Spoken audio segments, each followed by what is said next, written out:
ప్రతి శుక్రవారం కూడా ఒక పండగ లాంటిదేనండి అందరికీ. ఎందుకంటే గడపలు పూజించుకుంటూ ఉంటారు.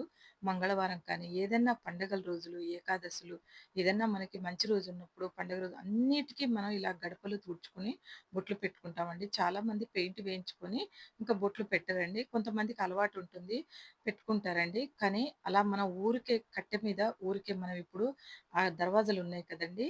ఆ గుమ్మాల మీద ప్రతిసారి మనం నీళ్లు పోసినప్పుడల్లా కిందికెళ్ళి మొత్తం అంతా కట్టెంతా పాడవుతుందండి కింద.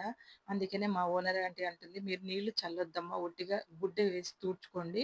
అంటే తడి గుడ్డ వేసి ఫస్ట్ తుడుచుకున్న తర్వాత పొడి గుడ్డతో తుడిచేయండి నీళ్లు పోకుండా ఉంటుంది." ఇప్పుడు ఇల్లు తుడుస్తామండి. కానీ ఇల్లు కడగము. ఎందుకంటే నీళ్లు మరి ఇటు అటు పోవటానికి ఇదే ఇబ్బందండి. కట్టె గినక తడిస్తే మనకి ఎన్ని సార్లని ఓనర్‌లు మాత్రం వాళ్ళు మాత్రం మార్పిస్తారండి.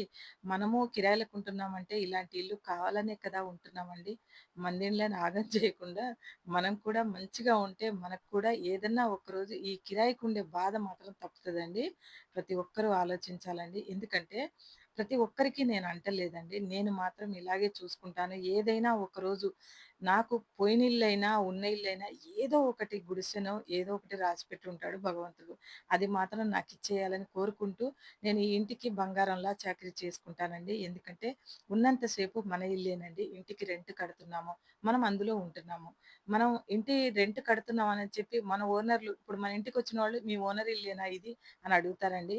"మీ ఇల్లేనా? చాలా బావుంది. చాలా మంచిగా పెట్టుకున్నారు" అని అడుగుతారు. అంతే కదా! కాసేపు మనం కిరాయికున్నంత వరకు మనదే పలుకుతదండి. మనం వెళ్ళిపోయిన తర్వాత వాళ్ళదేనండి. కాకపోతే వాళ్ళకి కోపమొచ్చినా వాళ్ళే వెళ్ళరు. మనమే వెళ్ళాలి. మనకు కోపమొచ్చినా మనమే వెళ్ళాలండి. అందుకనే ఎప్పుడు కూడా ఓనర్‌లంటే అందరూ కూడా ఒకేలా ఉండరండి. నేను చెప్తున్నాను. అందరూ ఒకేలా ఉండరు. చాలామంది మంచివాళ్ళు కూడా ఉంటారండి. వాళ్ళ గురించి కూడా కాస్త ఆలోచించండి. ఎందుకంటే మన ఇల్లయితే మనం అలా ప్రతిరోజు నీళ్లు పోసి ఆగం చేస్తామా అండి? అదే ఆలోచించాలి అని చెప్తున్నానండి. ఏమీ లేదు. ఈ వీడియో నచ్చితే లైక్ చేయండి.